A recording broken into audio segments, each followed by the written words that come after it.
शनिदेव को खुश करने के लिए क्या करना चाहिए? यदि आप भी शनिदेव की कृपा चाहते हैं तो आपको भी दान पुण्य करते रहना चाहिए। जरूरतमंदों को काले चने, काले तिल, उड़द दाल और स्वच्छ कपड़े सच्चे मन से दान करें। यदि आपकी ज़िंदगी में धन, नौकरी या व्यापार से जुड़ी समस्याएं चल रही है तो प्रति शनिवार को प्रातः स्नान करने के बाद शनि यंत्र की पूजा करनी चाहिए। देखिए शनि देव के बारे में कुछ 10 जानकारियाँ। नीलांजनम समाभासम रविपुत्रम यमाग्रजम छाया मार्तंड संभूतम तम नमामि शनिश्चरम। पुराण कहते हैं कि शनि को परम शक्ति, परम पिता, परमात्मा ने तीनों लोक का न्यायाधीश नियुक्त किया है। शनिदेव ब्रह्मा, विष्णु और महेश को भी उनके किए की सजा देते हैं और ब्रह्मांड में स्थित तमाम अन्यों को भी शनि के कोप का शिकार होना पड़ता है। परंतु यह भी सच है कि हनुमान जी के आगे शनिदेव नहीं चलती है। वे हनुमान जी के दिए वचनानुसार उन हनुमान भक्तों को सदा क्षमा करते हैं। दूसरा जानकारी है, पुराण कहते हैं कि यदि कोई व्यक्ति किसी व्यक्ति के साथ किसी भी प्रकार का अन्याय करता है तो वह शनि की वक्र दृष्टि से बच नहीं सकता। शराब पीने वाले, मांस खाने वाले, ब्याज लेने वाले, परस्त्री के साथ व्यभिचार करने वाले और ताकत के बल पर किसी के साथ अन्याय करने वाले का शनिदेव 100 जन्मों तक पीछा करते हैं।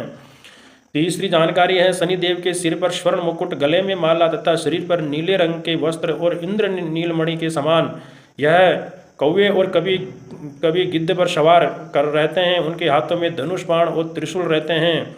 चौथी जानकारी है, शनि को सूर्य का पुत्र माना गया है।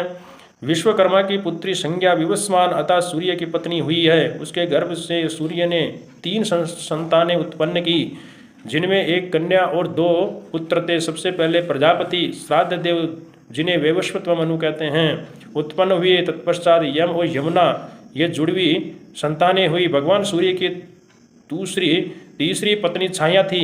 छाया को संज्ञा की छाया ही माना जाता था। छाया से ही शनिदेव का जन्म हुआ था। सूर्यपुत्र कर्ण भी शनिदेव के भाई हैं।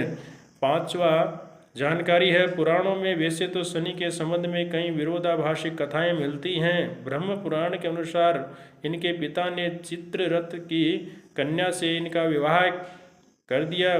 इनकी पत्नी परम तेजस्वी थी। एक रात में पुत्र प्राप्ति की इच्छा से इनके पास पहुंची, पर ये विष्णु के ध्यान में निमग्न थे। पत्नी प्रतीक्षा करके थक गई। उनका ऋतुकाल निष्फल हो गया, इसलिए पत्नी के क्रुद्ध होकर शनिदेव को शाप दे दिया कि आज जिसे तुम देख लोगे वह नष्ट हो जाएगा। लेकिन बाद में पत्नी को अपनी भूल पर पश्चाताप हुआ किंतु शाप के प्रतिकार की शक्ति उसमें न थी। तभी से शनि देवता अपना सिर नीचा करके रहने लगे, क्योंकि ये नहीं चाहते थे कि उनके द्वारा किसी का अनिष्ट हो।